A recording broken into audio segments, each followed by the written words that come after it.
The morning Sarah Chen reported to the VA hospital's janitorial department. She had no idea that in 6 months she would be leading a classified rescue operation to save 12 captured operatives from the same insurgent cell that had held her prisoner for 8 months in the mountains of Afghanistan. The woman who scrubbed floors and emptied trash bins while avoiding eye contact with the medical staff carried scars that told a story no one wanted to hear, and skills that no one believed she possessed. Preparing and narrating this type of story took us long efforts and hard work. So if you are enjoying this story, please consider subscribing to our channel. The fluorescent lights hummed overhead as Sarah pushed her cleaning cart down the sterile hallway of Ward C, her footsteps echoing against the polished linoleum. Her hospital-issued uniform hung loose on her frame, the pale blue fabric doing nothing to hide the way she moved with calculated precision, always aware of exit routes and potential threats. Other staff members barely acknowledged her presence, treating her like furniture that happened to require a paycheck. At 28, Sarah looked older than her years. Her black hair was pulled back in a severe ponytail, and her dark eyes held the kind of wariness that came from seeing too much too early. The name tag clipped to her uniform read, S. Chen, Environmental Services, a clinical designation that reduced her to a function rather than a person. No one here knew that she spoke 4 languages fluently, could navigate by stars, or had once been handpicked for Army Special Operations. The other cleaning staff gave her a wide berth, having learned that Sarah didn't engage in small talk or share details about her past. They'd tried at first, the way people do with new employees, but Sarah's responses were always brief and deflective. She ate lunch alone in the break room, usually reading technical manuals or foreign language newspapers that she ordered online. When colleagues asked about her reading material, she would simply say she liked to keep her mind active. Dr. Patricia Reeves, the head of the psychiatric ward, had made several attempts to connect with Sarah over the past year. She'd noticed the way the younger woman carried herself, the hypervigilance that never quite faded, the way she positioned herself with clear sightlines to every entrance and exit. During their few brief conversations, Reeves had detected traces of an accent that suggested extensive time abroad, and an analytical mind that seemed wasted on custodial work. Have you considered pursuing additional education? Dr. Reeves had asked during one of their encounters. The hospital has programs for staff development, and you seem like someone who might benefit from new challenges. Sarah had looked up from mopping the floor, her expression carefully neutral. I appreciate the suggestion, doctor, but I'm fine where I am. This job suits me. It was the same response she gave to everyone who tried to dig deeper. The VA counselor who'd helped her find the position had noted in her file that Sarah Chen preferred low-stress environments with minimal interpersonal interaction. What the file didn't mention was that Sarah had specifically requested night shifts and positions that would keep her away from the trauma units, where veterans recounted their stories of captivity and torture. The irony wasn't lost on Sarah that she worked in a place designed to help veterans process their experiences while she remained locked in silence about her own. She'd tried therapy once, shortly after her medical discharge, but the sessions had ended abruptly when the therapist suggested she might be suffering from survivor's guilt. Sarah had walked out and never returned, unwilling to discuss the 8 months she'd spent in an insurgent stronghold or the circumstances of her eventual escape. Her apartment reflected the same Spartan efficiency as her work persona. Located in a converted warehouse building downtown, it was a studio space with minimal furniture and maximum security. Sarah had installed additional locks on the door and window bars that weren't part of the building's original design. The walls were bare, except for a single map of Afghanistan, marked with red pins in locations that held significance only to her. Each morning, Sarah followed the same routine. She would wake at 0500 hours, despite no longer needing to adhere to military time. Physical training came first, a brutal regimen that she conducted in the building's basement gym when it was empty. Push-ups, pull-ups, and running on the treadmill until her legs shook and her lungs burned. The exercise served multiple purposes. It maintained the physical conditioning that had once saved her life, and it exhausted her body enough to make sleep possible. After her workout, Sarah would shower and dress in her uniform, then stop at the same coffee shop 3 blocks from the hospital. The owner, an elderly Korean woman named Mrs. Park, had stopped trying to make conversation after Sarah's first week as a customer. Now she simply prepared Sarah's order, black coffee and a plain bagel, and accepted payment with a polite nod. Sarah appreciated the predictability of the exchange, the absence of questions or attempts at connection. The walk to the hospital took exactly 18 minutes, a route Sarah had mapped and timed to avoid the busiest intersections and most crowded sidewalks.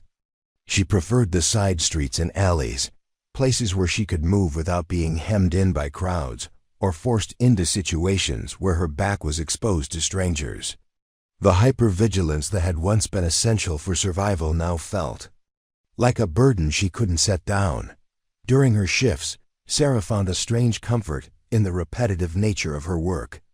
Emptying trash bins, mopping floors, and sanitizing surfaces required focus, but not creativity. It was honest labor that let her blend into the background while her mind processed the fragments of memory that still surfaced without warning. Smell of disinfectant masked other odors that might trigger flashbacks, and the constant motion kept her hands busy enough to prevent the tremors that sometimes struck during periods of stillness. The hospital's night shift operated with a skeleton crew, which suited Sarah perfectly. Fewer people meant fewer interactions, fewer opportunities for well-meaning colleagues to ask personal questions or suggest that she seemed overqualified for her position. She worked methodically through her assigned areas, occasionally crossing paths with nurses making their rounds or security guards conducting their patrols. The guards had learned to announce themselves when approaching her work areas. After an incident in her first month where Sarah had reacted poorly to being surprised while working alone in a dark room, Dr. Reeves had been present during that incident, arriving just as Sarah was backing away from the security guard, with her hand gripping the handle of her cleaning cart like a weapon. The doctor had calmly dismissed the guard and spent several minutes talking Sarah through what appeared to be a panic attack, though Sarah had insisted she was fine and had simply been startled. "You know," Dr. Reeves had said afterward, "we have excellent programs here for veterans who are struggling with readjustment.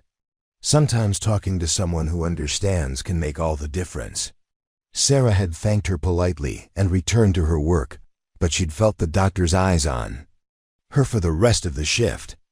It was the kind of attention she'd learned to avoid, the curiosity of someone who saw through the carefully constructed facade of normalcy she'd built around herself.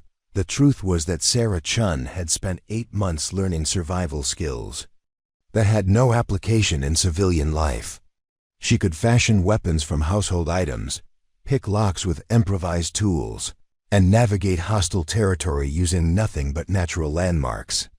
She could withstand interrogation techniques that would break most people, and she'd escape from a fortified compound, using knowledge of engineering and explosives that she'd absorbed during her captivity.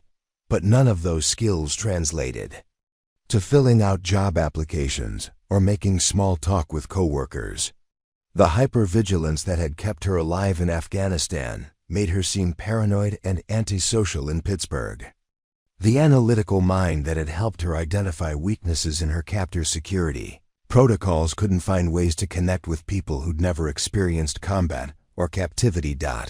So she cleaned floors and emptied trash bins, invisible and unremarkable, while carrying secrets that could fill classified reports. She was a ghost in her own life, present but not participating, surviving but not truly living. The woman who had once been decorated for valor now measured her days in square footage of mopped floors and pounds of collected waste. Each night, as she finished her rounds and prepared to leave the hospital, Sarah would pause at the lobby's main entrance and look out at the city lights. Somewhere beyond those lights were people who needed help, operations that required her specific skills, and missions that would give her life meaning again. But those opportunities felt as distant as the mountains of Afghanistan, where she'd learned that survival sometimes meant becoming someone else entirely. The photograph tucked inside Sarah's locker at the hospital showed two women in military dress uniforms, their arms around each other's shoulders, both grinning at the camera with the easy confidence of soldiers who believed they were invincible. The older woman was Colonel Lieutenant Chen, Sarah's older sister, who had blazed a trail through Special Operations Command before Sarah had even enlisted. The younger woman was Sarah herself, taken during her commissioning ceremony at West Point, back when people still called her the other Chen sister and expected greatness. Colonel Lieutenant Chen had been a legend in military intelligence circles, fluent in 6 languages and credited with developing counterinsurgency protocols that had saved countless lives in Iraq and Afghanistan. She had recruited Sarah personally for the intelligence unit that would later deploy to the Paktika province, promising her sister that together they would revolutionize how America gathered human intelligence in hostile territories. Lisa had always been Sarah's hero, the brilliant older sister, who made everything look effortless and who had promised that family bonds would make them an unstoppable team in the field.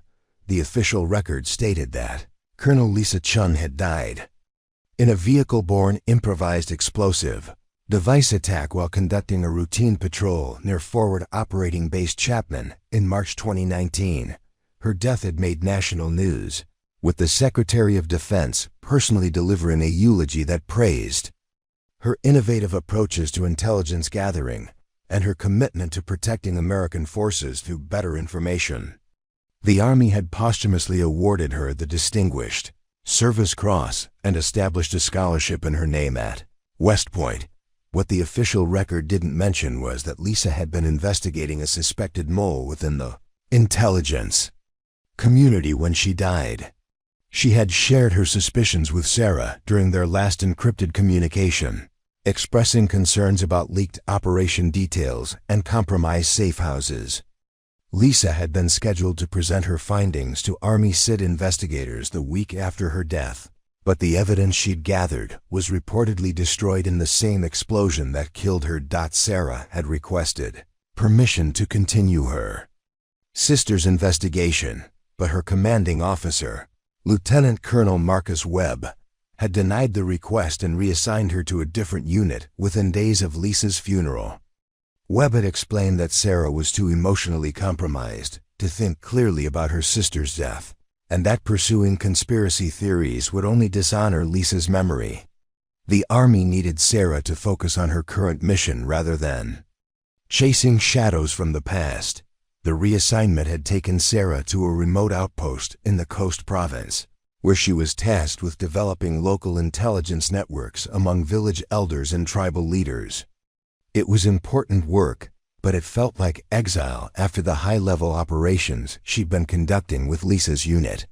Sarah threw herself into the assignment anyway, determined to prove that she could honor her sister's legacy through excellence. In the field, the intelligence network Sarah built in Coast had been remarkably successful, providing early warning of numerous planned attacks and identifying several high-value targets for Special Operations Forces. Her commanding officers praised her cultural sensitivity and linguistic abilities, noting that she had achieved better cooperation from local sources than intelligence officers with years more experience. Sarah had been proud of her accomplishments, believing that she was finally stepping out of Lisa's shadow and establishing her own reputation. The mission that changed everything had come through Lieutenant Colonel Webb's office, marked as a priority intelligence gathering operation in the mountains near the Pakistani border. Sarah was to meet with a high-level Taliban commander who claimed to have information about foreign fighter networks operating in the region. The source had specifically requested Sarah by name, claiming that her reputation for fair dealing had reached his ears through intermediaries, Webb had emphasized the sensitive nature of the mission, explaining that the potential intelligence could disrupt major attacks planned for the following month. Sarah would be traveling with minimal backup to avoid spooking the source, and she would need to rely on her linguistic skills and cultural knowledge to build trust quickly. The operation had felt like validation that she was finally being trusted. With the kind of high-stakes mission that Lisa had handled routinely, the meeting location was a compound in the remote Waziristan region, accessible only by helicopter and a 2-hour hike through mountain terrain. Sarah's backup team would establish an overwatch position on a ridge overlooking the compound, maintaining radio contact and providing emergency extraction if needed. The plan was straightforward: gather intelligence, assess the source's credibility, and establish protocols for future meetings. Sarah had felt confident during the helicopter insertion, reviewing her cover story and preparing for the complex negotiations that lay ahead. The Taliban commander was known to be suspicious of American intelligence operatives, but Sarah's reputation and linguistic abilities gave her a significant advantage. She carried minimal equipment to avoid appearing threatening, just a radio, basic survival gear, and a concealed sidearm that she hoped never to use. The compound had appeared exactly as described in the mission briefing. A traditional Afghan structure built into the mountainside with thick stone walls and a single entrance. Sarah's backup team confirmed their overwatch position and reported no unusual activity in the surrounding area. Everything about the mission felt routine until Sarah entered the compound and found herself facing not a Taliban commander, but Lieutenant Colonel Webb himself, flanked by armed men in civilian clothes. "I'm sorry, Captain Chen," Webb had said, his voice carrying the mixture of regret and resignation. "But your sister asked too many questions, and now you're doing the same thing. Some secrets are too important to let family loyalty compromise." National security. The betrayal had hit Sarah harder than the physical violence that followed. Webb explained that Lisa had discovered his involvement in a long-running operation to sell intelligence to various parties, including some Taliban factions who were willing to pay for advance warning of American operations. Lisa's investigation had threatened to expose not just Webb, an entire network of corrupt officers who had been profiting from America's longest war. Sarah's capture hadn't been the result of operational failure or bad intelligence. It had been a deliberate handover, arranged by Webb to eliminate the last person who might continue Lisa's investigation. The Taliban fighters who held her for 8 months had been paid to keep her alive but isolated, preventing her from communicating with any American forces or intelligence agencies. Webb had reported her as missing in action, presumably killed during the failed meeting with the Taliban commander. The months that followed had been a carefully orchestrated disappearance, designed to ensure that Sarah could never return to challenge Webb's version of events. Her captors had been instructed to break her psychologically without leaving permanent physical evidence, using techniques that would make her appear unreliable if she ever managed to escape and tell her story. They had repeatedly told her that her own government had abandoned her, that Webb had classified her as a traitor who had been selling secrets to the enemy. The psychological warfare had been expertly crafted to destroy Sarah's faith in her own military and her ability to distinguish truth from manipulation. Her captors would show her fabricated documents, suggesting that Lisa had been under investigation for treason when she died, and that Sarah's capture was punishment for the Chen family's betrayal of American interests. They alternated between physical abuse and false kindness, claiming they were protecting her from American forces who wanted her dead. When Sarah finally escaped after 8 months of captivity, she had been a fundamentally changed person. The confident intelligence officer who had once believed in the righteousness of her mission had been replaced by someone who questioned everything and trusted no one. She made her way to a coalition base in Pakistan, but her debriefing had been conducted by officers who seemed more interested in discrediting her story than investigating her allegations against Webb. the official report classified Sarah's claims about Webb as the products of psychological trauma and possible Stockholm Syndrome. Her accusations were dismissed as paranoid delusions brought on by prolonged captivity and torture. Webb himself had participated in her debriefing, expressing sympathy for her suffering while subtly undermining her credibility. The Army Medical Board recommended immediate psychological evaluation and medical discharge, ending Sarah's military career before she could pursue her allegations further.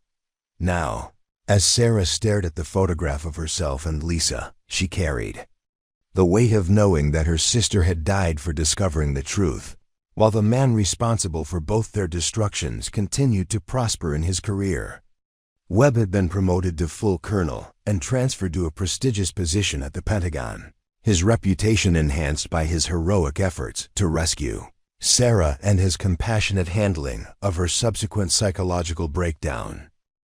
The Veterans Affairs bureaucracy had perfected the art of institutional gaslighting, and Sarah Chen had become one of its most thoroughly documented case studies. Her medical file, thick with psychiatric evaluations and incident reports, painted a picture of a former soldier struggling with paranoid delusions and an inability to accept the reality of her sister's death. Every attempt she had made to report Lieutenant Colonel Webb's betrayal had been carefully catalogued as evidence of her deteriorating mental state, creating a paper trail that effectively inoculated the system against any future allegations she might make. Dr. Harold Morrison, the VA psychiatrist assigned to Sarah's case, had built his reputation on treating veterans with complex trauma presentations, which was medical terminology for soldiers whose stories didn't fit neatly into acceptable narratives. His office walls were lined with certificates and commendations from military leadership, and he had published several papers on the phenomenon of elaborated persecution fantasies in former pose. Morrison's treatment notes consistently described Sarah as an intelligent but deeply troubled individual who had constructed an elaborate conspiracy theory to cope with survivors' guilt and the random nature of her sister's death. The patient continues to insist that her commanding officer deliberately arranged her capture, Morrison had written in his most recent evaluation. This persistent delusion serves multiple psychological functions. It provides a clear target for her anger, absolves her of any responsibility for her survival when others died, and maintains her sense of purpose through an imagined quest for justice. Treatment recommendations include continued medication for anxiety and depression, with regular monitoring for any escalation in paranoid ideation. The medical establishment's dismissal of Sarah's allegations wasn't accidental. Colonel Marcus Webb, now serving as Deputy Director of Military Intelligence at the Pentagon, maintained extensive relationships with key figures in the veterans' medical system. His rise through the ranks had been meteoric since Sarah's medical discharge, fueled by his reputation as an officer who prioritized soldier welfare and understood the complexities of modern warfare. Webb regularly spoke at conferences about the psychological challenges facing returning veterans, positioning himself as an advocate for improved mental health services. Webb's current position granted him access to the personnel files of veterans who might pose threats to operational security. His office routinely flagged former intelligence operatives whose psychological instability could compromise classified information, ensuring they received enhanced monitoring and limited access to resources that might help them investigate historical operations. Sarah's file had been marked with security concerns that effectively blacklisted her from any government employment requiring clearance, while simultaneously ensuring that her mental health treatment remained under Pentagon oversight. The system that protected Webb operated on multiple levels, each designed to reinforce the others while maintaining plausible deniability. Military investigators who might have been inclined to examine Sarah's allegations found their inquiries blocked by classification restrictions and jurisdictional limitations. The operations Sarah described had occurred in Afghanistan under wartime, conditions making evidence collection nearly impossible and witness testimony unreliable. Webb's supporters in the intelligence community emphasized the damage that unfounded accusations could cause to national security and military morale. Administrative obstacles appeared whenever Sarah attempted to access information that might support her claims. Her requests for her sister's service records were denied due to privacy restrictions and ongoing security reviews. Attempts to contact former colleagues from her intelligence unit were blocked by military regulations that prohibited veterans from discussing classified operations with unauthorized personnel. Even her own military medical records were heavily redacted, with entire sections blacked out for reasons of operational security. The few veterans, advocates who had initially shown interest in Sarah's case, quickly discovered that pursuing her allegations carried professional risks. Attorney Jennifer Walsh had represented several military whistleblowers, but her preliminary investigation into Sarah's claims had resulted in a visit from Pentagon security officials who questioned her patriotism and suggested that she was being manipulated by foreign intelligence services. Walsh's subsequent withdrawal from Sarah's case came with a carefully worded explanation about resource limitations and the difficulty of pursuing historical grievances. Military personnel who had worked with both Chun sisters found themselves under subtle but persistent pressure to distance themselves from any association with Sarah's allegations. Their security clearances were subjected to unexpected reviews. Their performance evaluations included concerns about their judgment in personal associations, and their career advancement opportunities mysteriously evaporated. The message was clear: supporting Sarah Chen's version of events would result in professional suicide. Dr. Reeves at the VA hospital had noticed the unusual level of attention Sarah's case received from outside agencies. Pentagon liaisons regularly reviewed her treatment files, and any significant changes in Sarah's behavior or statements were immediately reported to military intelligence officials. When Reeves had questioned the necessity of such oversight, she was informed that Sarah posed a potential security risk due to her access to classified information and her documented psychological instability. The media outlets that might have investigated Sarah's allegations faced their own institutional pressures. Webb's position in military intelligence gave him influence over the flow of information to defense reporters and journalists who maintained good relationships with Pentagon. Sources were reluctant to jeopardize their access by pursuing stories that could embarrass senior officials. The few reporters who showed initial interest discovered that their sources dried up quickly, and their editors expressed concerns about the liability of publishing unsubstantiated allegations against decorated officers. Congressional oversight committees that nominally existed to investigate military misconduct were staffed by members who depended on Pentagon cooperation for their own political careers. Webb's office provided regular briefings to key committee members, emphasizing the damage that false allegations could cause to military readiness and national security. Committee staffers were reminded that pursuing investigations based on the claims of psychologically unstable veterans could undermine public confidence in military leadership during a time of ongoing global threats. The Department of Defense Inspector General's office had developed sophisticated techniques for managing complaints that posed institutional risks. Sarah's allegations were assigned to junior investigators who lacked the security clearances necessary to access relevant classified materials. These investigators were given impossible deadlines and inadequate resources, ensuring that their reports would conclude that the allegations were unsubstantiated due to insufficient evidence.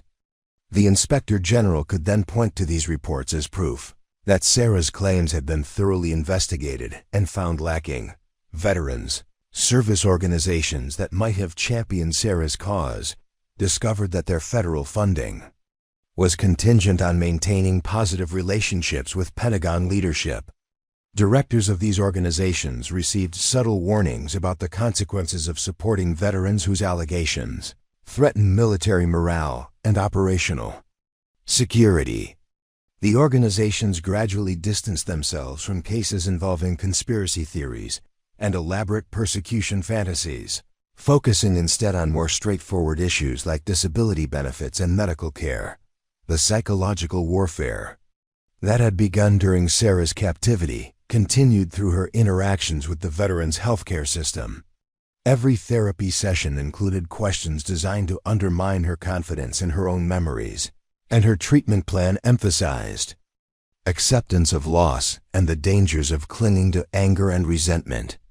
Therapists were trained to redirect her focus away from past grievances and toward building a new life as a civilian, with success measured by her willingness to abandon her allegations and embrace her role as a grateful survivor. Webb's protection extended beyond official channels into the informal networks that shaped military culture. Senior officers who had served with him spread stories about Sarah's psychological breakdown and her family's tragic descent into paranoid conspiracy theories.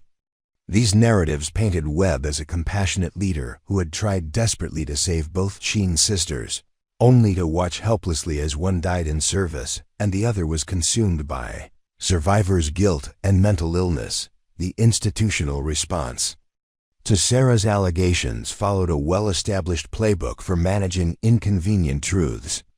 Rather than investigating her claims, the system investigated her credibility, her motives, and her mental state. Rather than examining the evidence she presented, officials questioned her ability to distinguish reality from delusion.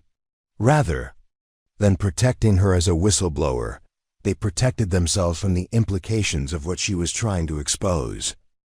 Every interaction Sarah had with official institutions reinforced the same message. She was alone. She was powerless. And continuing to pursue her allegations would only result in further marginalization and professional destruction. The system had identified her as a threat and deployed its considerable resources to neutralize that threat while maintaining the appearance of providing appropriate care for a troubled veteran. The encrypted flash drive arrived at Sarah's apartment building. Through a series of carefully orchestrated dead drops that would have impressed her former intelligence instructors, she found it taped inside a maintenance panel in the building's laundry room, exactly where the anonymous text message had specified, alongside a handwritten note that contained only GPS coordinates and a date 3 days in the future.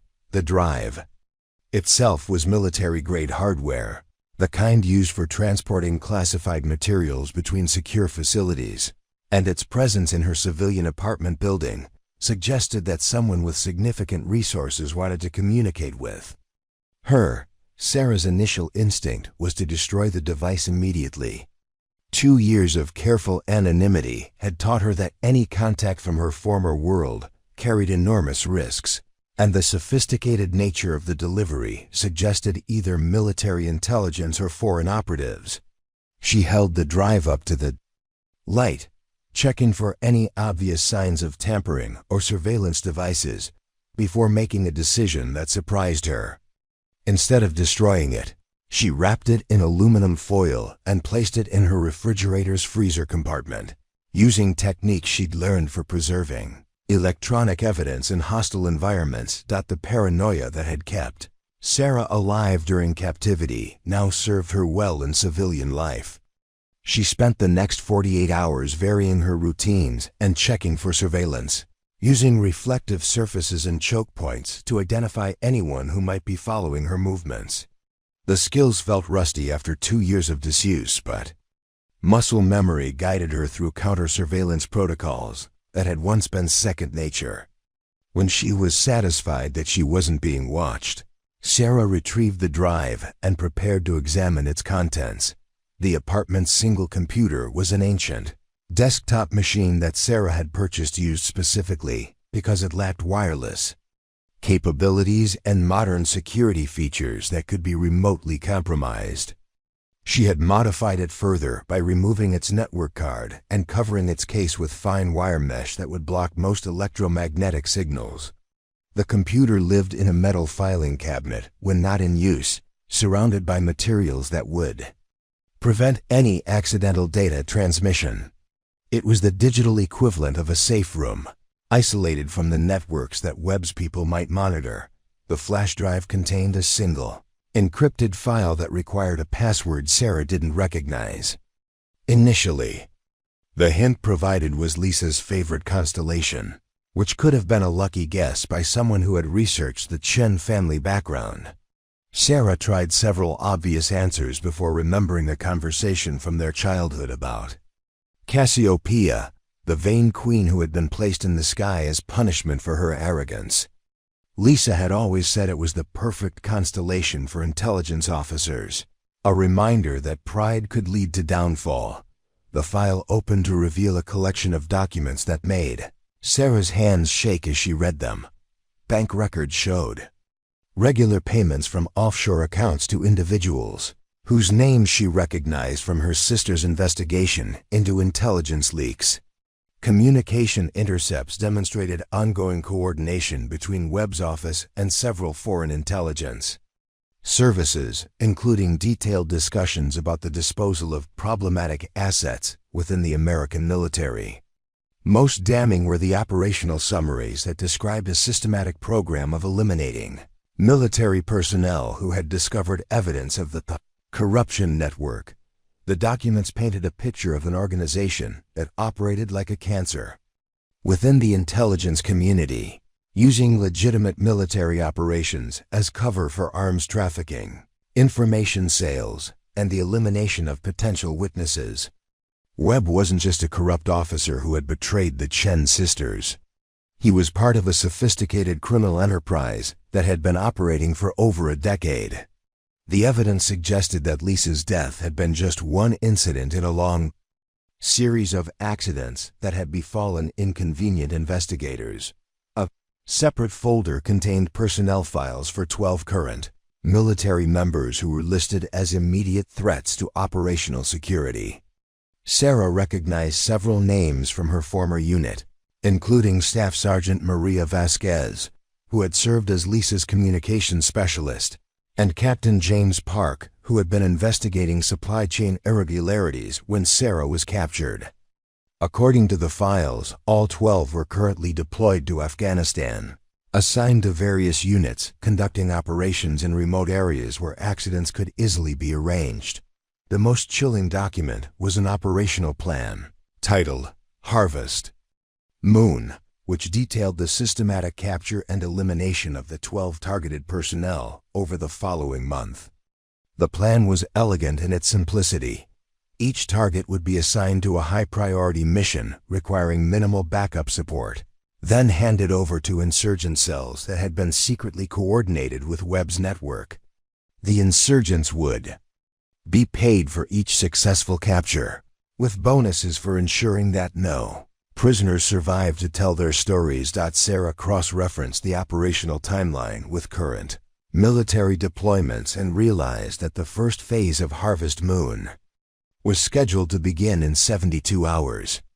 Staff Sergeant Vasquez was assigned to a reconnaissance mission near the Pakistani border, operating with a skeleton crew in terrain that offered numerous opportunities for ambush. Captain Park was scheduled to inspect supply depots in areas where insurgent activity had been unusually heavy. The other targets faced similar missions that isolated them from support and placed them in maximum danger. The source of the leaked documents remained unclear, but their authenticity was undeniable. Sarah's intelligence training had taught her to recognize genuine classified materials, and these files contained operational details and classification markings that would be nearly impossible to forge. Someone within Webb's organization had developed enough conscience or fear to risk their life by exposing the conspiracy, though they had chosen to remain anonymous rather than face the consequences of direct confrontation. A final document contained a detailed analysis of Webb's protection network, including the names of officials in various agencies who had been compromised through bribes, blackmail, or ideological recruitment. The list included senior figures in military intelligence, congressional staff members, defense contractors, and even officials within the Veterans Affairs Administration. The scope of the corruption was staggering, explaining how Webb had managed to neutralize every attempt to investigate his activities. The document also contained a warning that Webb's organization had become aware of renewed interest in the Chen sisters' case. Recent intelligence suggested that foreign governments were planning to expose American military corruption as part of a broader propaganda campaign, and Webb's network was preparing to eliminate any remaining witnesses who could provide credible testimony. Sarah's name appeared on a priority list of individuals who needed to be neutralized before their stories could be weaponized by hostile powers. Reading her own death warrant in clinical military terminology triggered memories that Sarah had spent 2 years trying to suppress. She could feel the walls of her apartment closing in, recreating the claustrophobic sensation of her prison cell in Afghanistan. Her hands began to shake as adrenaline flooded her system, and she had to concentrate on breathing techniques to prevent a full panic attack. The careful anonymity she had built around herself suddenly felt pathetically inadequate against an organization with the resources to track and eliminate threats anywhere in the world. But alongside the fear came something Sarah hadn't felt in 2 years: purpose. The evidence on the flash drive represented an opportunity to finally expose the truth about Lisa's death and prevent 12 more innocent people from suffering the same fate. The anonymous source had clearly chosen Sarah because of her unique knowledge of Webb's operations and her motivation to see justice done. They were offering her a chance to transform from victim to avenger, from powerless survivor to active combatant in a war she had never stopped fighting. The GPS coordinates from the original note led to a location in the mountains of West Virginia, an area Sarah recognized as suitable for clandestine meetings. Someone wanted to meet her face to face, probably to provide additional evidence or operational support for whatever action they expected her to take. The meeting was scheduled for the following evening, giving Sarah less than 24 hours to decide whether she was ready to abandon her carefully constructed civilian life and return to the world that had nearly destroyed her. As Sarah stared at the evidence spread across her desk, she realized that her 2 years of exile were ending whether she wanted them to or not. Webb's organization had decided she was too dangerous to leave alive, which meant her only options were to run forever or to fight back with everything she had learned during her months in captivity and her years of intelligence training. The secure phone booth at the Greyhound station downtown was a relic from another era, its heavy metal construction and analog technology making it nearly impossible to monitor electronically. Sarah had chosen it specifically because modern surveillance systems struggled with the older infrastructure, and the constant traffic of transient passengers provided natural cover for her activities. She fed quarters into the machine and dialed the number for the FBI's counterintelligence division, a decision that would prove to be the most dangerous mistake of her civilian life.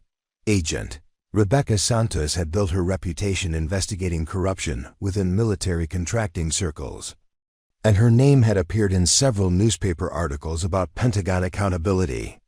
Sarah had researched Santos extensively, looking for someone with both the authority to act on her evidence and the independence to resist institutional pressure. The agent's background suggested someone who might be sympathetic to whistleblowers and experienced enough to recognize authentic intelligence materials when presented with them. Agent Santos, my name is Sarah Chen, and I have evidence of a conspiracy within military intelligence that involves the murder of my sister and the planned elimination of 12 active duty personnel, Sarah began, her voice steady despite the magnitude of what she was revealing. I'm a former Army intelligence officer with a top-secret clearance, and I can provide documentation that proves Colonel Marcus Webb is operating a criminal network that has been selling classified information and eliminating witnesses. The pause that followed lasted long enough for Sarah to wonder if the connection had been severed. When Santos finally responded, Her voice carried the careful neutrality of someone who had received similar calls from paranoid veterans, claiming vast conspiracies. "Miss Chen, I'm familiar with your case from the Veterans Affairs Liaison reports. Have you been taking your prescribed medications consistently? Sometimes the stress of civilian adjustment can cause former military personnel to see patterns that aren't actually there." The condescension in Santa's voice triggered a flood of memories from Sarah's medical debriefings, where every attempt to report the truth had been met with similar dismissals and concerns about her mental state. She realized that Webb's influence extended far beyond the military hierarchy into the civilian law enforcement agencies that were supposed to provide oversight. Santos wasn't just skeptical. She had been briefed specifically about Sarah's case and primed to dismiss any allegations she might make. "Agent Santos, I have bank records, communication intercepts, and operational plans that detail systematic corruption within the intelligence community," Sarah pressed, desperation creeping into her voice. 12 people are going to die in the next 72 hours unless someone acts on this information. I'm not asking you to take my word for anything. I'm asking you to look at the evidence and make your own determination. Santa's tone shifted from patronizing to actively hostile. "Miss Chen, I need to remind you that making false allegations against senior military officials is a federal crime. Your medical records indicate that you've been struggling with paranoid delusions related to your sister's death. I strongly recommend that you contact your VA counselor immediately and discuss adjusting your medication dosage. If you continue to make these allegations, I'll have to consider whether you pose a threat to yourself or others." The call ended, with Santos threatening to have Sarah committed for psychiatric evaluation if she persisted in her delusional behavior. Sarah stood in the phone booth for several minutes after hanging up, feeling the walls of the conspiracy closing in around her. Santa's immediate knowledge of her medical records and her prepared responses suggested that Webb's organization had anticipated Sarah's eventual attempt to seek outside help. They had poisoned every potential source of assistance before she could even make contact. The drive to West Virginia took Sarah through mountain roads that reminded her uncomfortably of the terrain where she had been held captive. Every curve in the highway could conceal an ambush, and every oncoming vehicle might contain operatives sent to silence her permanently. She had ditched her cell phone and removed the battery from her car's GPS system, relying on paper maps and landmarks to navigate to the meeting location. The paranoia that had seemed excessive during her civilian life now felt like essential survival skills. The coordinates led to an abandoned logging camp deep in the Monongahela National Forest, a location that offered both privacy and multiple escape routes through the surrounding wilderness. Sarah arrived 2 hours early and spent the time conducting surveillance from a concealed position uphill from the meeting site. The camp showed signs of recent use, with tire tracks and footprints indicating that someone had been preparing the location for their encounter. As the appointed time approached, Sarah heard the distant sound of helicopter rotors echoing through the mountain valleys. The sound grew stronger until a military transport helicopter appeared over the tree line, circling the camp once before landing in the clearing beside the abandoned buildings. The aircraft bore standard Army markings, but Sarah recognized the subtle modifications that indicated it belonged to a special operations unit. The figure who emerged from the helicopter was not the anonymous source Sarah had expected to meet. Instead, Lieutenant Colonel Marcus Webb stepped out of the aircraft, accompanied by 6 armed soldiers in tactical gear. Even from her concealed position, Sarah could see the confident smile on Webb's face as he surveyed the camp and spoke into a radio headset. The meeting had been a trap, designed to lure her into a controlled environment where she could be eliminated without witnesses.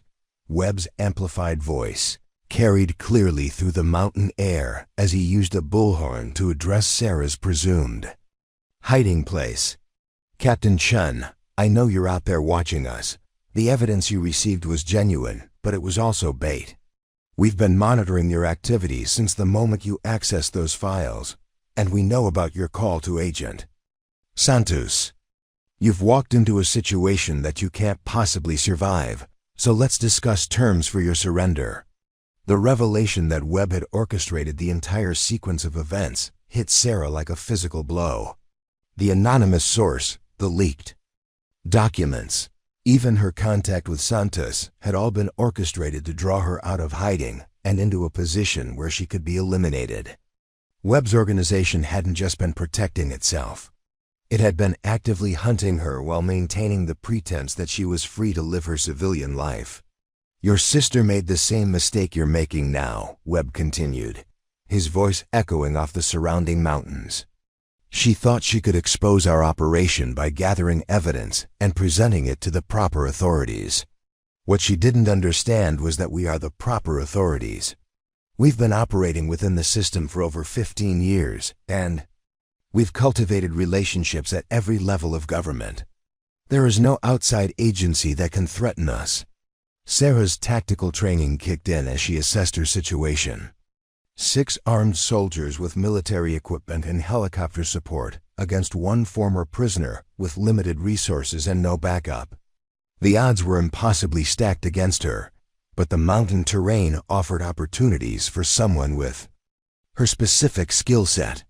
The logging camp was surrounded by dense forest with numerous ravines and caves that could provide concealment, and Sarah had spent months learning to navigate similar terrain while evading her captors in Afghanistan. Webb's next words confirmed what Sarah had suspected about the scope of the conspiracy. "The 12 personnel you're so concerned about aren't actually in danger, Captain. They're already dead. The Harvest Moon operation concluded successfully 2 days ago, with all targets eliminated during routine operations. Your leaked documents were deliberately outdated, designed to make you feel urgency about a situation that had already been resolved. You've been chasing shadows while we completed our real objectives." The news that 12 innocent people had died while she was debating whether to act filled Sarah with a rage that burned away her fear and calculation. Webb's organization hadn't just betrayed her and killed her sister. They had used her as a distraction while murdering people who had trusted the system to protect them. The game had never been about preventing the deaths or exposing the conspiracy. It had been about drawing Sarah into the open so that Webb could eliminate the last witness to his crimes. "You have 2 options, Captain," Webb announced, his voice carrying the authority of someone accustomed to absolute obedience. "You can surrender voluntarily and accept a quick death, or you can run through these mountains while we hunt you down. Either way, you'll be dead before sunrise, but surrender might spare you the prolonged suffering that your sister experienced during her final hours." Sarah's hands were steady as she checked her equipment and began moving through the forest toward a predetermined escape route. The woman who had spent 2 years hiding behind a janitorial uniform was gone, replaced by the intelligence operative, who had once been considered one of the Army's most promising officers. Webb had made a critical error by revealing the full scope of his organization's crimes. He had given her nothing left to lose and everything to fight for. The first sniper's bullet shattered the bark of a pine tree 18 inches from Sarah's head, sending splinters of wood into her face as she rolled behind a fallen log. The sound of the rifle shot echoed through the mountain valley, followed immediately by Webb's voice over a radio frequency that Sarah recognized from her military service. The hunters were using standard Army communication protocols, which meant they expected this to be a brief pursuit against a psychologically broken veteran who had forgotten her training. Sarah's fingers moved automatically to the small survival kit she always carried, a habit that had persisted from her captivity even during her civilian years. The kit contained items that most people would consider useless: fishing line, small mirrors, waterproof matches, and a collection of pills that weren't prescribed by any doctor. During her 8 months of imprisonment, she had learned to fashion weapons from seemingly innocent materials, and the skills had remained sharp despite years of disuse. The tactical radio she had taken from her apartment was tuned to the frequency Webb's team was using, allowing her to monitor their communications. As they coordinated the hunt, their chatter revealed both their confidence and their fundamental misunderstanding of who they were pursuing. They expected to find a mentally unstable woman stumbling through the forest, not a former intelligence operative who had spent months perfecting the art of evading trained soldiers in hostile territory. "Target is moving northeast toward the creek bed," reported one of the pursuing soldiers, his voice carrying the casual authority of someone who had never been on the receiving end of a manhunt. "She's leaving obvious tracks and doesn't appear to be following any tactical movement pattern. Should have her contained within 30 minutes. Sarah smiled grimly as she listened to the assessment. The tracks they were following had been deliberately left to draw them away from her actual route, a basic misdirection technique that apparently exceeded their expectations of her capabilities. While they pursued false trails through the underbrush, she was moving parallel to their advance using game trails and natural concealment that would be invisible to soldiers accustomed to conventional battlefield tactics. The psychological warfare that had broken her spirit during captivity now served as armor against Webb's attempts to demoralize her. His radio taunts about her sister's death and his description of the torture Lisa had endured were designed to trigger the panic attacks that had plagued Sarah during her civilian years. Instead, they fueled a cold fury that sharpened her tactical thinking and eliminated any remaining hesitation about what she was prepared to do. To her pursuers, Webb's voice crackled over the radio with increasing frustration as his team failed to locate their target. "She's been out of the game for 2 years, living as a janitor and seeing a psychiatrist twice a week. This shouldn't be difficult. Expand the search pattern and use the thermal imaging equipment. I want her location within 15 minutes.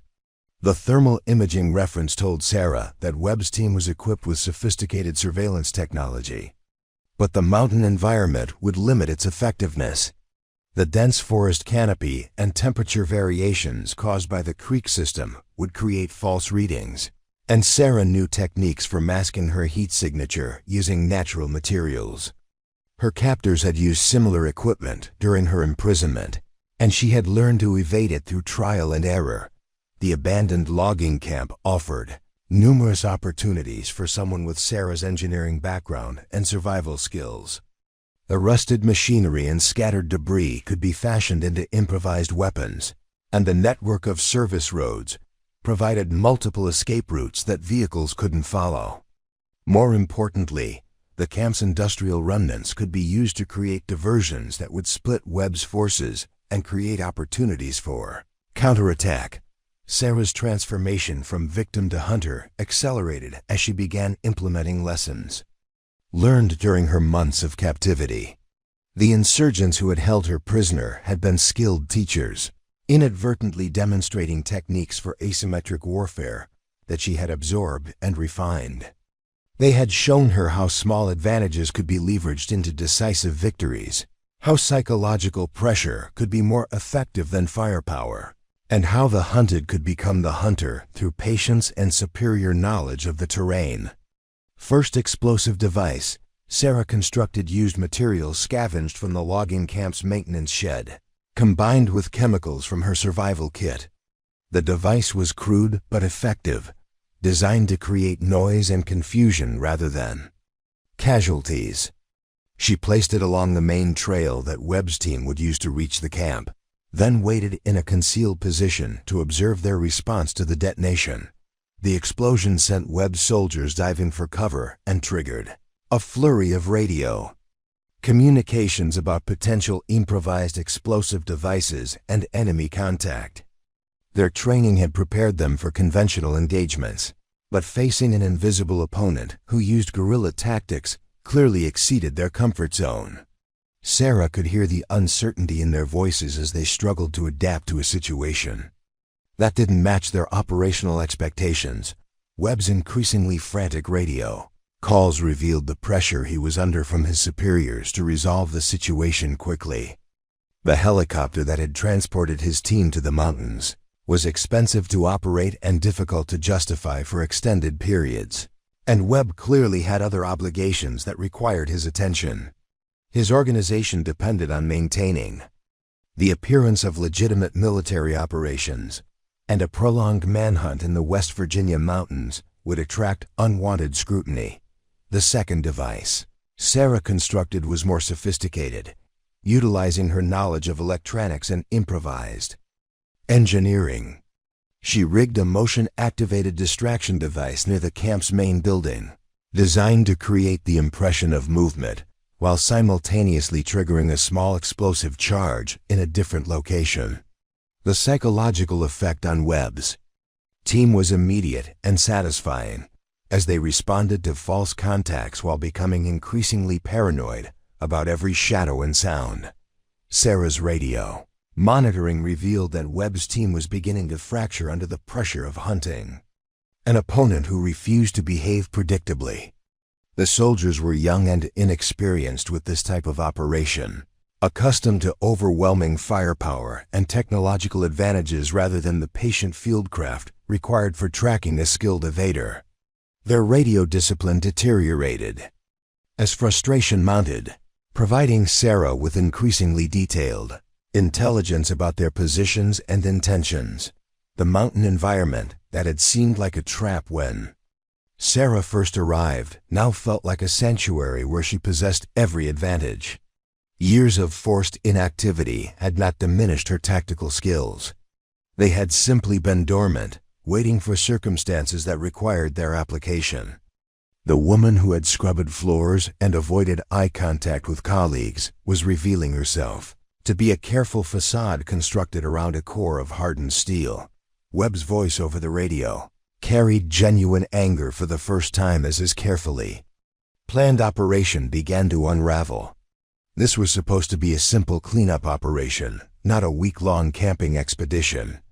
Find her, kill her, and let's get back to civilization before someone starts asking questions about why we're here. The admission that Webb was operating without official authorization gave Sarah her first real advantage in the psychological battle. His team wasn't part of a legitimate military operation. They were private contractors or corrupted soldiers conducting an illegal assassination. That meant they had no backup support, no extraction plan if things went wrong, and no authority to call for reinforcements if the situation deteriorated further. As darkness began to fall over the mountain valley, Sarah realized that her years of careful anonymity and institutional compliance had been preparation for this moment. Webb's organization had destroyed her faith in the system, but they had also freed her from any obligation to operate within its constraints. The rules that had protected them during her attempts to seek justice through official channels no longer applied when they had abandoned legal authority to hunt her in the wilderness. The hunted had become the hunter, and Sarah Chen was finally ready to fight back with everything she had learned during her years of exile and months of captivity. Webb's greatest mistake had been assuming that breaking someone's spirit was the same as destroying their capabilities, and he was about to discover the difference between a victim and a survivor who had nothing left to lose. The encrypted message that appeared on Sarah's backup radio frequency came from a source she hadn't expected to hear from again: Staff Sergeant Maria Vasquez, whose name had appeared on Webb's elimination list as already deceased. The transmission was brief and coded using protocols from their shared service in Afghanistan, but the content was unmistakable. Vasquez was alive, in hiding, and coordinating with other survivors of Webb's purge who had managed to fake their deaths or escape his assassination attempts. Ghost 6 to Prairie Dog, confirm your status and current location. Vasquez's voice crackled through the static, using Sarah's old call sign from their intelligence operations. Multiple friendlies still operational and seeking coordination for counterstrike. Advise if you're in position to receive tactical support. Sarah's hands shook as she responded using their old authentication codes, hardly daring to believe that she wasn't the only survivor of Webb's systematic elimination program. The relief of discovering that her isolation had been artificial maintained by Webb's organization to prevent survivors from coordinating their response, was quickly replaced by tactical calculations about how to link up with Allied forces while evading the hunt teams that were still pursuing her through the mountains. Vasquez's next transmission contained coordinates for a safe house in rural Maryland, along with intelligence that fundamentally changed Sarah's understanding of the situation. Webb's organization wasn't just eliminating individual threats. They were preparing to conduct a major operation that would require the permanent silence of anyone who might expose their activities. The timeline had accelerated dramatically, with less than 48 hours before Webb's network implemented what they called final harvest. The intelligence that Vasquez provided painted a picture of an organization that had grown far beyond simple corruption into something approaching a shadow government within the military-industrial complex. Webb's network controlled supply chains, intelligence flows, and personnel assignments across multiple branches of the armed forces. Their influence extended into civilian defense contractors, congressional oversight committees, and even foreign intelligence services that had been paying for American military secrets. Captain James Park's voice joined the secure frequency, confirming his survival and providing additional details about the scope of Webb's operations. Park had been investigating supply chain irregularities when he discovered that entire weapon shipments were being diverted to black market networks that included both insurgent groups and private military contractors. His investigation had revealed a systematic program of arms trafficking that generated billions in illegal revenue, while simultaneously fueling conflicts that justified increased military spending. The beauty of their system, Park explained during the encrypted conference call, is that they profit from both sides of every conflict. They sell weapons to insurgents, then profit from the contracts to fight those same insurgents. Webb's people have been engineering conflicts and then positioning themselves to benefit from the resulting military expenditures. The scale of the conspiracy was staggering, involving not just individual corruption, but the systematic manipulation of American foreign policy for private gain. Webb's organization had been influencing military deployments, intelligence assessments, and strategic planning to maximize opportunities for profit while minimizing oversight. They had created a parallel command structure that operated within the official military hierarchy while serving completely different masters. Technical Sergeant Jennifer Kim, a communications specialist who had been presumed dead in a convoy attack, provided the most disturbing intelligence of all. Webb's network had been coordinating with foreign intelligence services not just to sell American secrets, but to actively undermine American military effectiveness in exchange for long-term strategic advantages. The organization was essentially conducting treason on an industrial scale, compromising national security for personal enrichment. They're not just criminals, Kim explained, her voice tight with controlled anger.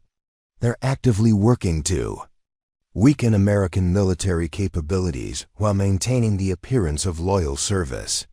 Every operation they compromise, every intelligence leak they facilitate, every piece of equipment they divert makes our forces less effective and more vulnerable.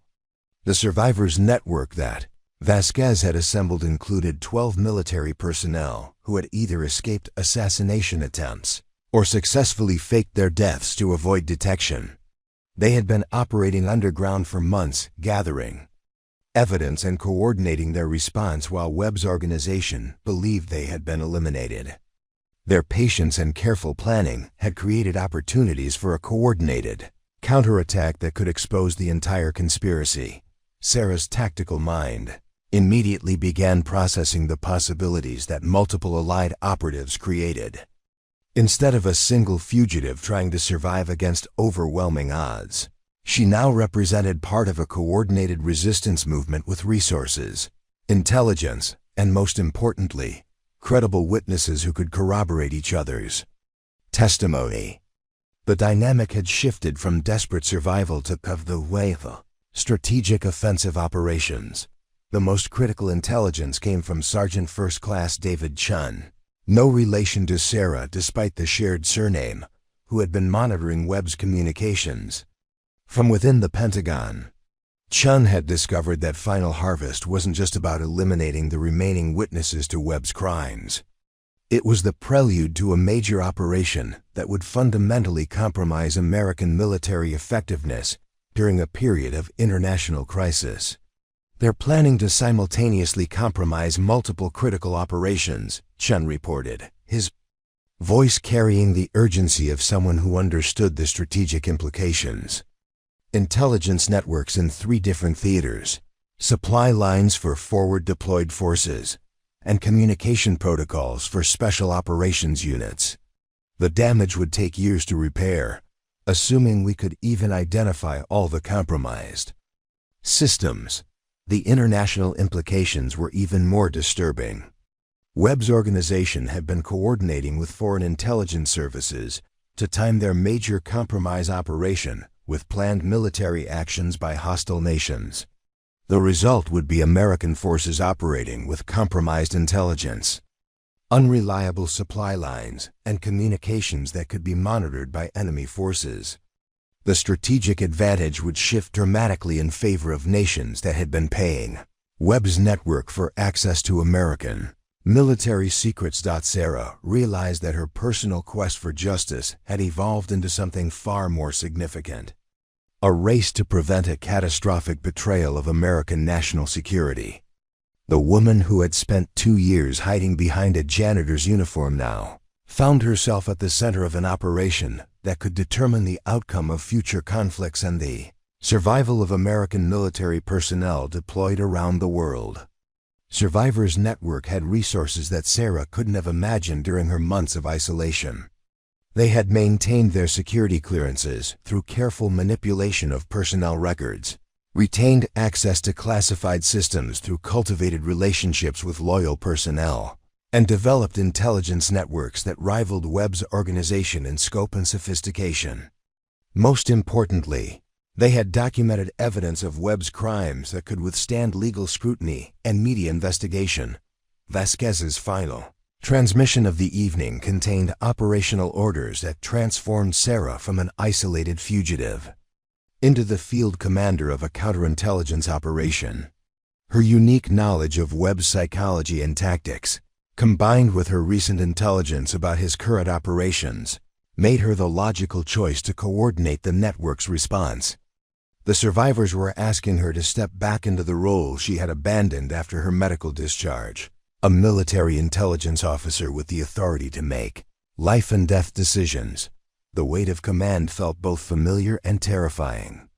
As Sarah accepted responsibility for preventing Webb's Final Harvest operation, the decisions she made in the next 48 hours would determine not just the fate of the Survivors Network, but the security of American military forces around the world. The woman who had been broken by betrayal and torture was being asked to become the weapon that would destroy the organization that had created her suffering. As Sarah prepared to leave the mountain sanctuary where she had rediscovered her tactical skills, she realized that her years of exile had been preparation for this moment. The institutional systems that had failed her during her attempts to seek justice through official channels were now irrelevant. The Survivors Network was operating outside those systems, using the military's own tools and methods to expose and destroy the corruption that had metastasized within its ranks.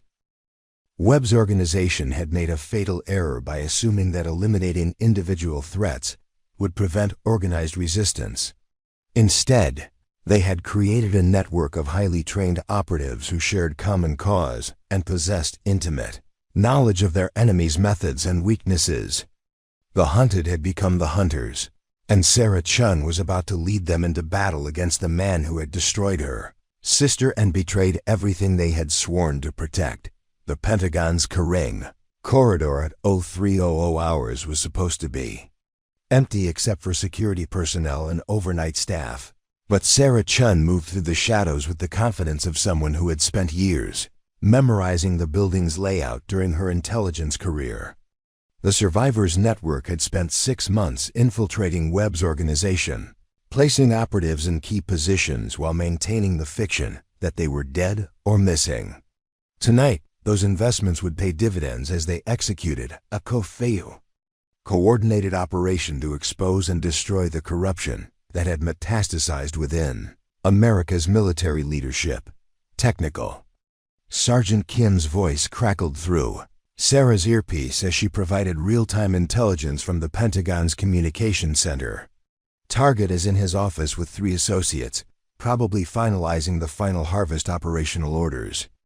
Building security is running normal patterns, but we've identified 2 additional personnel who aren't supposed to be here tonight. Recommend treating them as hostiles. Sarah's team consisted of 4 survivors who had been officially declared dead, but had actually spent months preparing for this moment. Each possessed specialized skills that complemented Sarah's tactical leadership. Vasquez handled electronic surveillance and communication interception. Park managed physical security and building access. Chun provided intelligence analysis and strategic planning, and Kim maintained overwatch on all Pentagon security systems. They moved with the precision of operators who had trained together for years. Though they had only physically coordinated for 72 hours, the evidence they needed was contained in Webb's personal safe, a military-grade security device that contained the operational plans for final harvest along with financial records that would expose the full scope of his organization's activities. The safe was located in Webb's private office, which required bypassing 3 separate security checkpoints and avoiding detection by both human guards and electronic surveillance systems. Under normal circumstances, the operation would have been impossible for a small team with limited resources, but Webb's organization had made a critical error in their assessment of the survivors' capabilities. They had assumed that eliminating individual threats would prevent organized resistance, not recognizing that the survivors possessed institutional knowledge and established relationships that could be leveraged for precisely this type of operation. The network that Webb had tried to destroy had instead gone underground and transformed into a sophisticated intelligence operation with access to resources he couldn't have imagined. Sarah's approach to Webb's office utilized service corridors and maintenance passages that didn't appear on standard building schematics.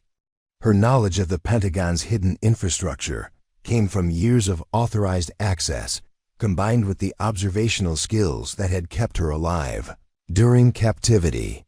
She moved through spaces that were technically public, but practically invisible, using the building's own security measures to conceal her presence from the personnel who were supposed to protect it. The first checkpoint was monitored by a guard who had been on Webb's payroll for over 2 years, accepting regular payments in exchange for information about unusual activity in the building. Park's research had identified the guard's financial vulnerabilities and personal schedule, allowing the team to time their approach during his scheduled break. The checkpoint was bypassed using Kim's electronic access codes, which had been maintained through her official death and subsequent resurrection under a new identity. Webb's office was located in a restricted section that required additional clearance and biometric verification. But Sarah's team had been preparing for this specific challenge since they began coordinating their response. Vasquez had obtained Webb's biometric data through her access to personnel records, while Chun had identified the specific security protocols that govern access to the area. The combination of institutional knowledge and technical expertise allowed them to navigate barriers that would have stopped conventional intruders. Preparing and narrating this type of story took us long efforts and hard work. So if you are enjoying the story, please consider subscribing to our channel. The safe itself was a different challenge entirely, requiring not just technical skills but intimate knowledge of Webb's psychology and operational methods.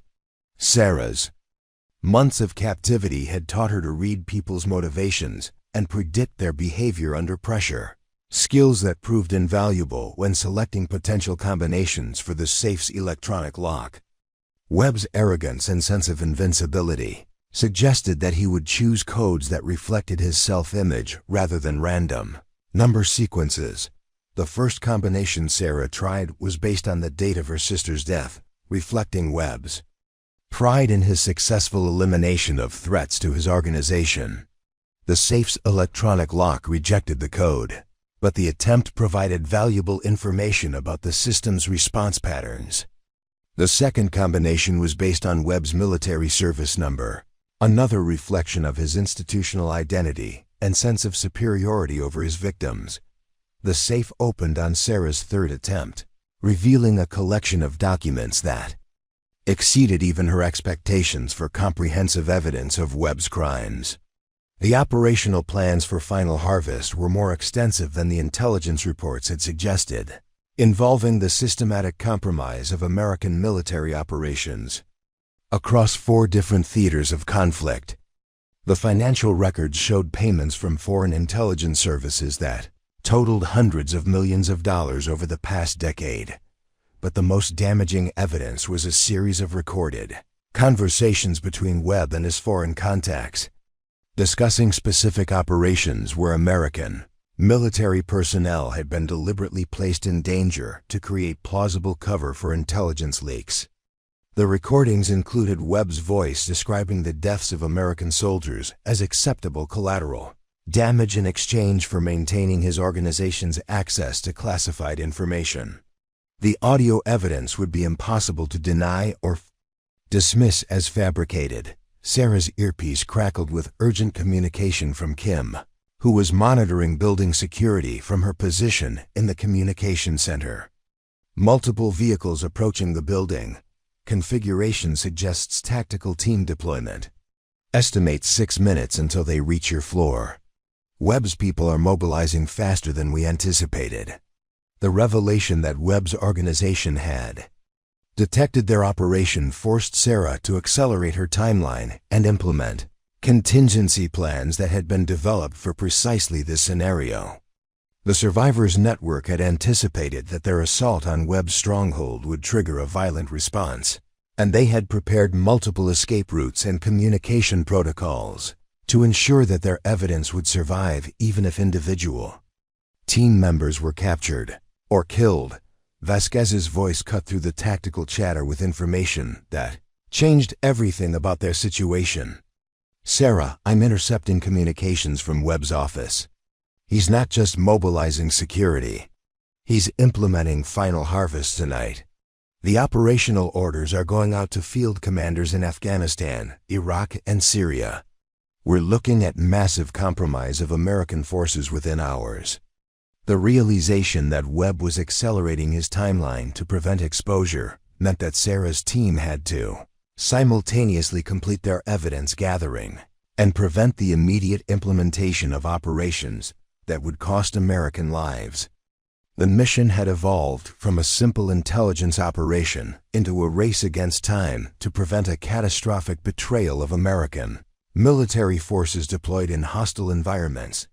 Sarah made the decision that defined her transformation from victim to leader. Instead of extracting with the evidence they had already gathered, she ordered her team to split into 2 groups, one to secure their escape route and transmit the evidence to multiple destinations, and another to physically prevent Webb from implementing Final Harvest. The decision violated every principle of operational security, but it was the only way to prevent the immediate deaths of American personnel who were about to be betrayed by their own leadership. The confrontation with Webb would happen on his own territory, surrounded by his security forces and protected by the institutional authority that had shielded him for over a decade. Sarah was asking her team to abandon their careful preparations and tactical advantages to engage in a direct assault against overwhelming odds. But the alternative was allowing Webb to implement an operation that would fundamentally compromise American national security and cost the lives of personnel who trusted their leadership to protect them. As Sarah prepared to leave the security of Webb's office and engage in the most dangerous operation of her military career, she realized that her years of exile and institutional betrayal had been preparation for this moment. The woman who had been broken by torture and dismissed as mentally unstable was about to prove that sometimes the most dangerous enemies are those who have nothing left to lose and everything to fight for. The conference room on the Pentagon's third floor erupted in chaos as Sarah Chen walked through the door with a laptop containing evidence that would destroy careers and send dozens of people to federal prison. Webb's private meeting with his co-conspirators had been scheduled to finalize the final harvest operation, but instead became the setting for his public exposure when Sarah's team simultaneously transmitted the stolen evidence to 12 different news organizations, congressional oversight committees, and foreign intelligence services that had been unknowingly compromised by Webb's network. Webb's face went white as he recognized Sarah, his confident demeanor cracking for the first time since she had known him. The three men seated around the conference table represented the core of his organization, a defense contractor who had been facilitating arms trafficking, a congressional staffer who had been providing legislative intelligence, and a CIA analyst who had been coordinating the sale of American secrets to foreign governments. All of them had believed that Sarah Chen was either dead or too psychologically broken to pose a threat.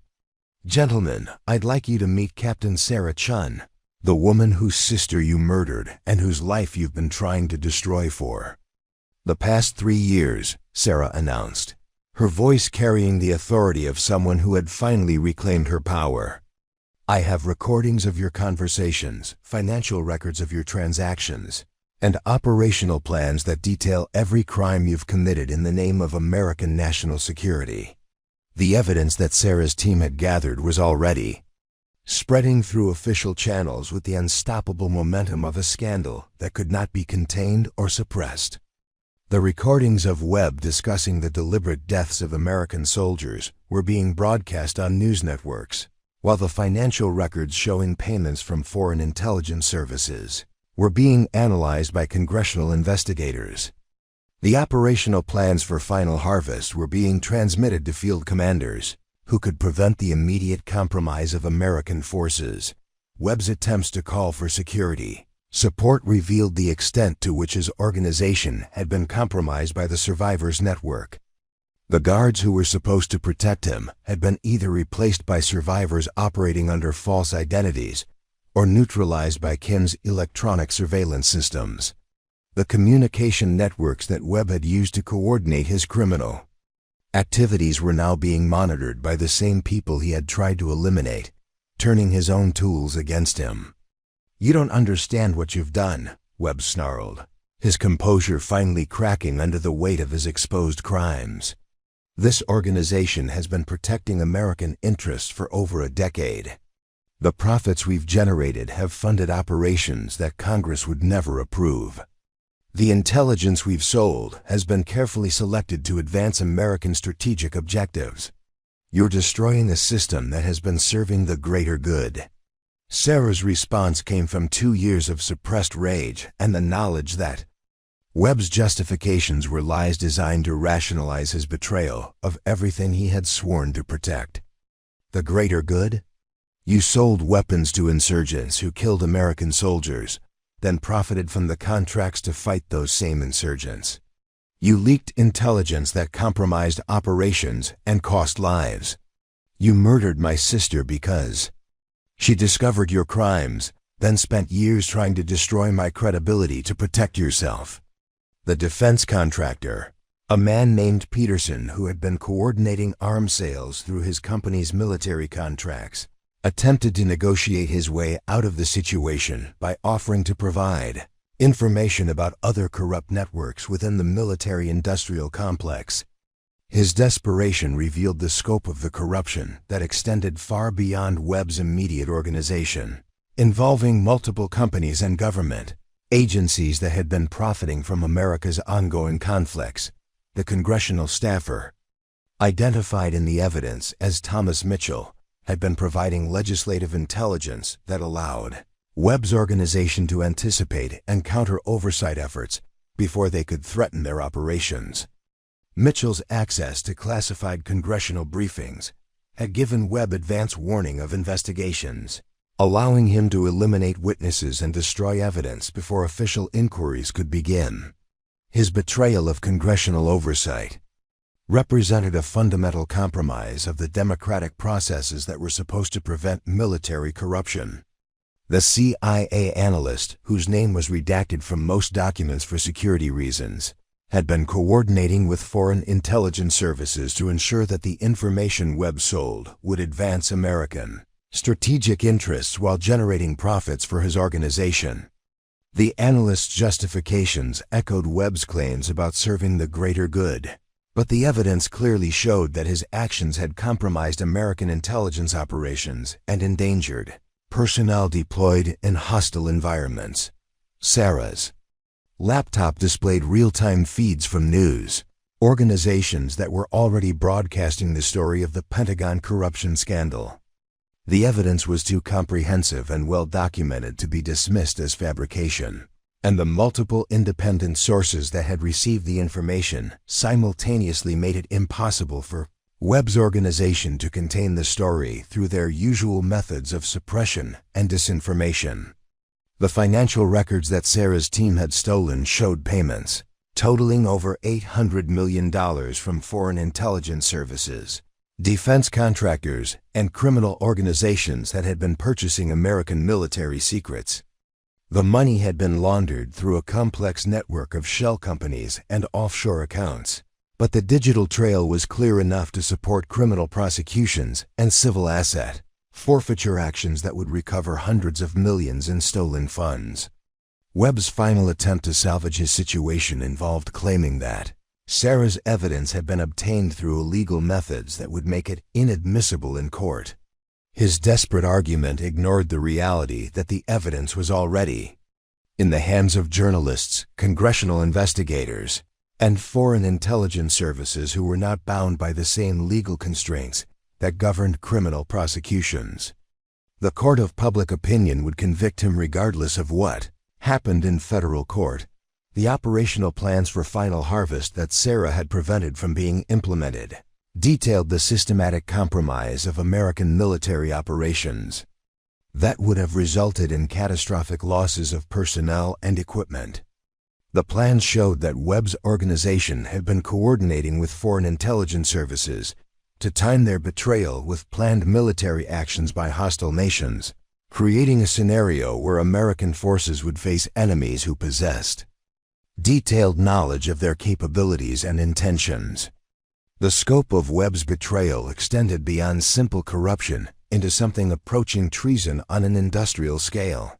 His organization had been actively working to weaken American military effectiveness while maintaining the appearance of loyal service, compromising national security for personal enrichment, while justifying their actions through claims of serving strategic interests. The evidence showed that their activities had contributed to the deaths of American personnel and the failure of critical military operations over the past decade. Sarah's vindication came not through official channels that had repeatedly failed her, but through the courage of survivors who had refused to accept Webb's version of events and the determination of journalists and investigators who recognized the importance of the evidence she provided. The woman who had been dismissed as mentally unstable and prone to paranoid delusions was now being hailed as a whistleblower who had exposed one of the most significant military corruption scandals in American history. The arrests began within hours of the story breaking, with FBI agents taking Webb and his co-conspirators into custody while search warrants were executed at their homes and offices. The evidence that Sarah's team had gathered provided the foundation for criminal cases that would result in lengthy prison sentences and the dismantling of a corruption network that had operated within the military-industrial complex for over a decade. As Sarah watched Webb being led away in handcuffs, she realized that her sister's death had finally been avenged and that the system that had failed to protect them had been exposed and held accountable. The woman who had spent years hiding behind a janitor's uniform had become the instrument of justice that would prevent other families from suffering the same losses that had defined her life for the past 3 years. The congressional hearing room was packed beyond capacity as Sarah Chen took her seat at the witness table, facing a panel of senators who had spent the past 6 months investigating the panel of senators, military corruption scandal that had consumed headlines around the world. The woman who had once scrubbed floors in a VA hospital now wore the uniform of a newly reinstated Army major, her chest displaying ribbons that included the Distinguished Service Cross and the Purple Heart that had been awarded retroactively for her service and sacrifice. Senator Patricia Harrison, the committee chairwoman, opened the hearing with words that would have seemed impossible just 1 year earlier. "Major Chen, your actions in exposing the Webb conspiracy have been described by intelligence officials as preventing what could have been the most catastrophic compromise of American military operations in our nation's history. Today, we want to understand not just what you uncovered, but how we can prevent such corruption from taking root again." The transformation in Sarah's life had been as dramatic as the fall of Webb's organization. Within days of his arrest, the Army had quietly restored her rank and cleared her service, record of the psychological evaluations that had been used to discredit her allegations. The medical discharge that had forced her into civilian exile was rescinded, replaced by a commendation for exceptional service under extraordinary circumstances. The woman who had been dismissed as mentally unstable was now being consulted by senior military leaders about reforms to prevent future corruption. Sarah's testimony before the Senate Armed Services Committee was broadcast live across multiple networks, her words carrying the authority of someone who had personally witnessed the consequences of institutional failure. She spoke with the measured precision of an intelligence professional, but her voice carried the passion of someone who had lost everything to systemic corruption and fought to reclaim it through courage and determination. "Senators, the Webb organization succeeded because it exploited the very systems that were designed to protect our military personnel," Sarah explained, her voice carrying clearly through the packed hearing room. "They used classification to hide criminal activity. They used medical evaluations to discredit witnesses, and they used the chain of command to silence anyone who tried to expose their crimes. Reform cannot be limited to individual prosecutions. It must address the structural vulnerabilities that made such corruption possible." The recommendations that Sarah presented to the committee were based on her unique perspective as both victim and investigator of military corruption. She proposed the creation of an independent oversight body with the authority to investigate allegations against senior military officials, staffed by personnel who were insulated from the chain of command and protected from retaliation. The body would have access to classified information and the authority to compel testimony from personnel at all levels of the military hierarchy. Sarah's new position as director of the Pentagon's Office of Special Investigations represented a fundamental shift in how the military approached internal corruption. The office had been created specifically in response to the Webb scandal, with Sarah handpicked to lead it based on her demonstrated ability to identify and expose institutional corruption. Her team consisted of survivors from Webb's purge, along with carefully vetted personnel who had been recruited from across the military's intelligence and investigative branches. The office's first major case involved investigating a defense contractor who had been overcharging the military for equipment while providing substandard materials that endangered personnel in combat zones. Sarah's team uncovered evidence that the contractor had been bribing Pentagon officials to approve contracts and ignore quality control failures, resulting in equipment failures that had contributed to casualties in Afghanistan and Iraq.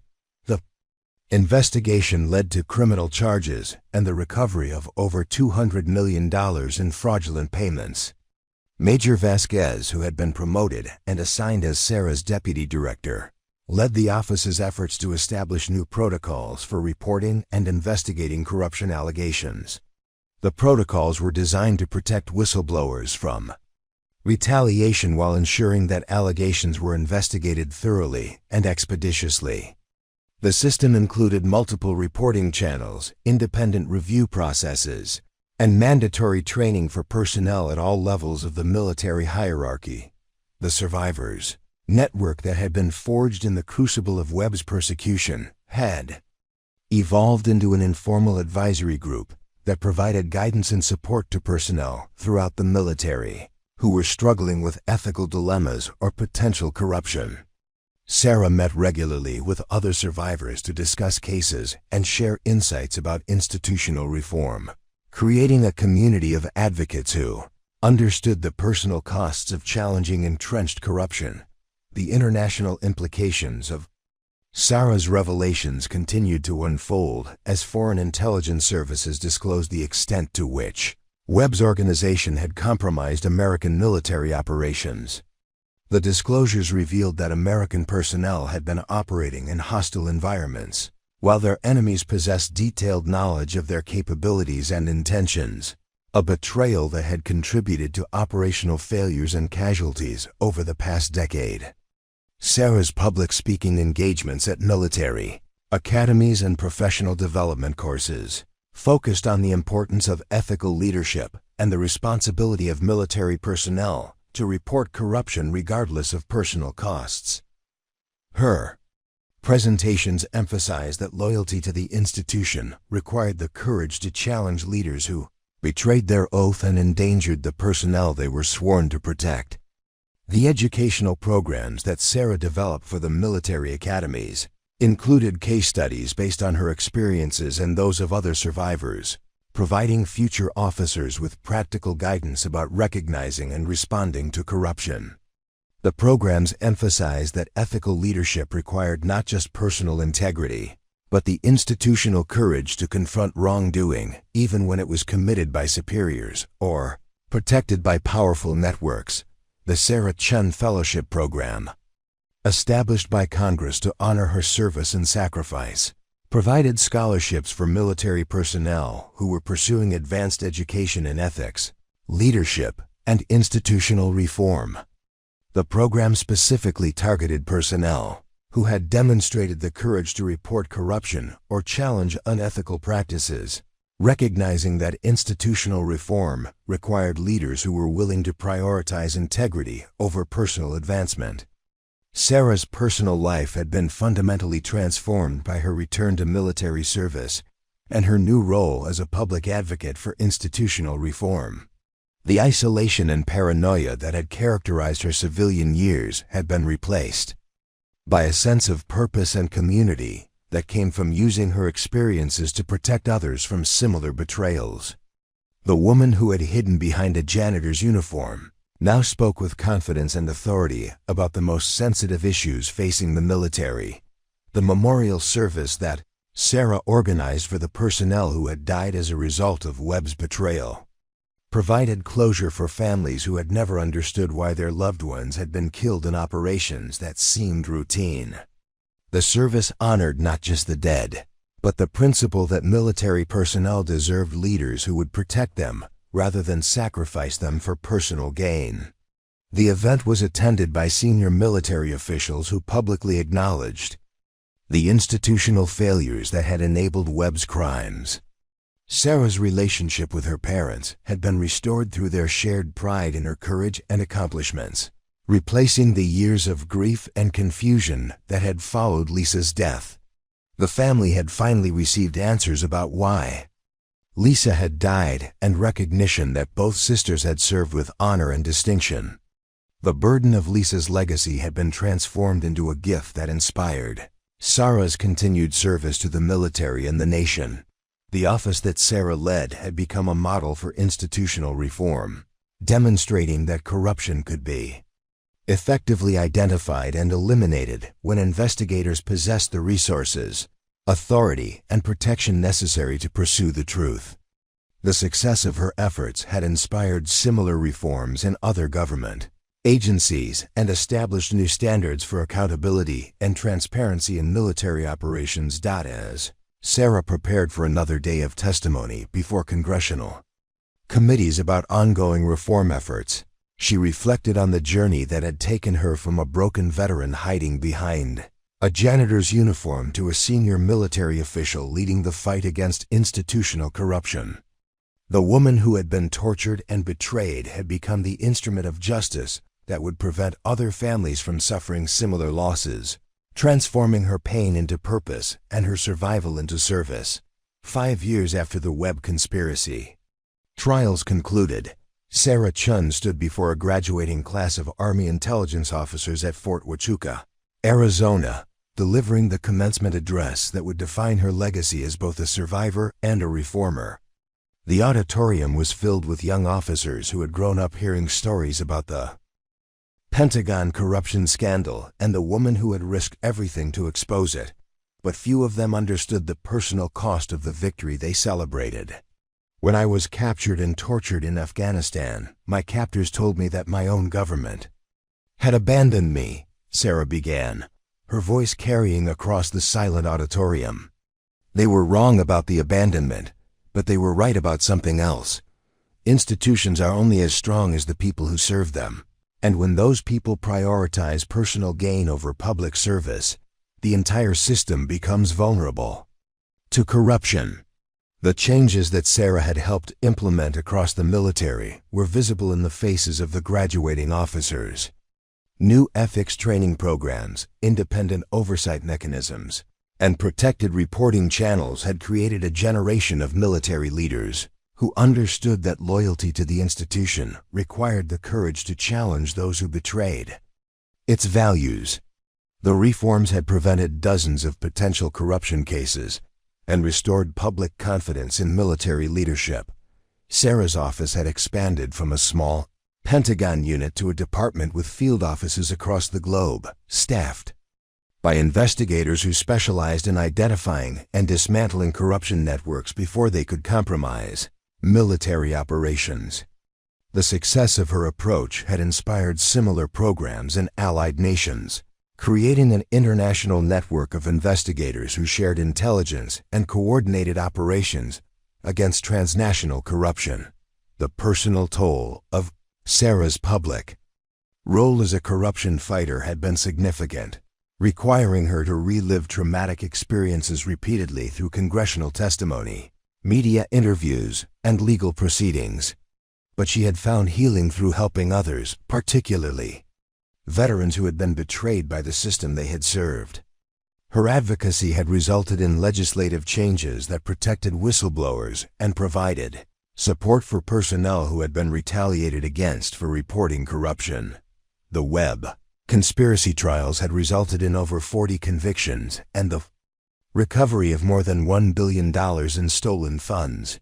But Sarah's greatest satisfaction came from the operational changes that prevented future betrayals.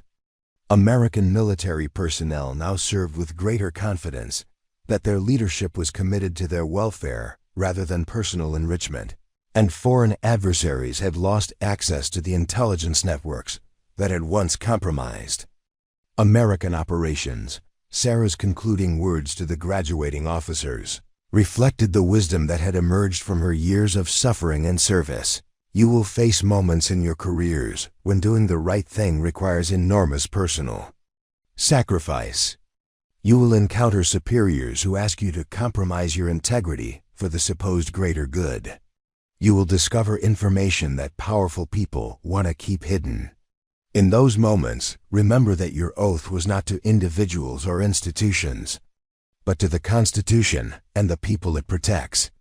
The standing ovation that followed Sarah's speech lasted for several minutes, but she was already thinking about the next challenge facing her office. Intelligence reports suggested that new corruption networks were emerging in response to changing geopolitical circumstances, requiring constant vigilance and adaptation of investigative techniques.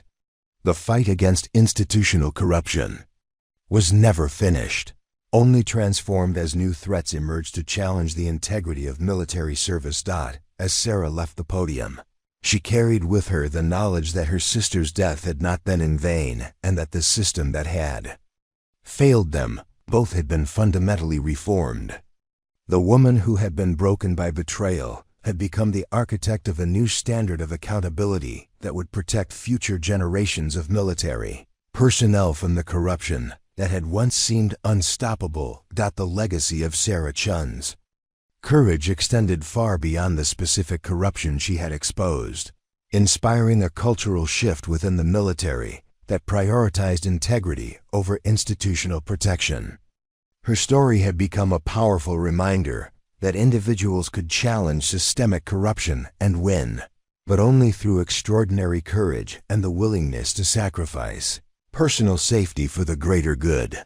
The story of Sarah Chen proves that sometimes the most unlikely heroes emerge from the darkest circumstances. Her transformation from a broken veteran to a crusader for justice reminds us that courage isn't the absence of fear. It's choosing to act despite that fear.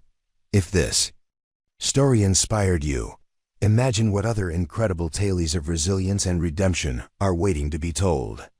Human spirit has an amazing capacity to overcome even the most devastating betrayals and emerge stronger than before.